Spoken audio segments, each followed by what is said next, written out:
एक बार की बात है। एक गांव में एक राधिका नाम की औरत रहती थी। राधिका के खानदान में कोई नहीं था। राधिका अपने घर में अकेले रहती थी और राधिका के पास एक गाय थी और गाय का दूध और गोबर बेचकर अपना घर चलाती थी। तभी एक दिन राधिका की गाय मर जाती है और राधिका बहुत परेशान और बहुत उदास रहने लगती है। हे भगवान, तूने मेरी गाय छीन ली। मेरी गाय ही मेरा सहारा थी। अब मैं क्या करूं? राधिका गाय की काफी ज्यादा टेंशन करती थी और अब राधिका अपने पड़ोस के घर से गाय का गोबर लेकर भेजती थी।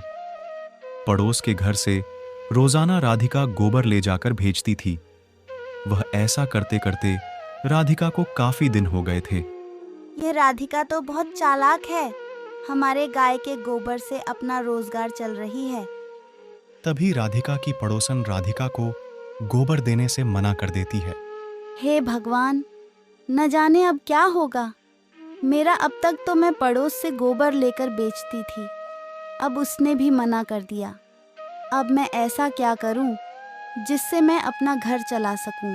तभी एक दिन राधिका गांव के सरपंच के पास मदद मांगने के लिए जाती है और सरपंच से कहती है, सरपंच जी, मेरी थोड़ी मदद करो। मेरे घर में खाने को भी कुछ नहीं है। मेरी एक गाय थी, वह भी मर गई। अब मेरे पास कुछ भी नहीं रहा। यदि तुम मेरी मदद करो। तभी सरपंच मणि मन में सोचता है और कहता है, क्यों ना मैं इसे अपनी बीमार वाली गाय दे देता हूं। इससे इसकी मदद भी हो जाएगी और इसको कुछ पता भी नहीं चलेगा। तभी राधिका गए लेकर अपने घर आ जाती है और गाय से थोड़ा बहुत दूध निकालकर भेजती थी। तभी थोड़े दिनों के बाद गाय ने दूध देना बंद कर दिया था। अब तो यह गाय दूध भी नहीं दे रही है। अब कुछ ना कुछ उपाय करना पड़ेगा जिससे यह दूध दे। दूध निकालने के मारे राधिका गाय को काफी ज्यादा चारा खिलाती थी और गाय का काफी ज्यादा पेट भरा देती थी। एक दिन राधिका ऐसे ही उदासी बैठी हुई थी। तभी एक तांत्रिक और राधिका से कहता है, क्या बात बेटा, बहुत उदासी लग रही हो। क्या कोई परेशानी है क्या? अरे बाबा जी, मेरी यह गाय दूध नहीं दे रही है और मैं गाय का दूध बेचकर अपना घर चलाती हूँ। अरे बेटा, मुझे खाने के लिए कुछ मिलेगा क्या? अरे बाबा जी, 1 मिनट रुको, मैं तुम्हारे लिए खाने के लिए कुछ लेकर आता हूँ। तभी बाबा खाना खाकर राधिका की गाय पर कुछ जादू करके चला जाता है।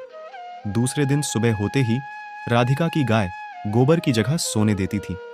तभी राधिका की पड़ोसन सोने का गोबर उठाकर ले जाती थी। ऐसा करते करते कई दिन हो गए थे और इसके बारे में राधिका को कुछ भी पता नहीं था।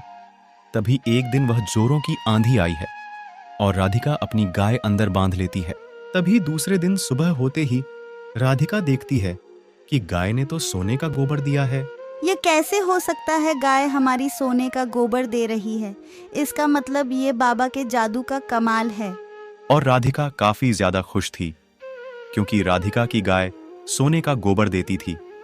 इधर राधिका की पड़ोसन काफी ज्यादा गुस्सा हो गई थी। तभी राधिका की पड़ोसन सारी बात सरपंच को बता देती है और सरपंच राधिका के पास आता है और गाय ले जाता है। तभी वह सुबह को उठकर देखा है तो सोने की जगह गोबर मिलता है और कहता है, अरे ये क्या? इसका मतलब राधिका की पड़ोसन मुझसे झूठ बोल रही थी, इसलिए क्योंकि मैं राधिका को गाय फ्री में दे दी थी। मुझे तो कह रही थी कि तुम्हारी गाय सोने का गोबर दे रही है, इसलिए मैं राधिका से गाय ले आया। तभी सरपंच राधिका को गाय दिया आता है और राधिका फिर से हंसी खुशी से रहने लगती है।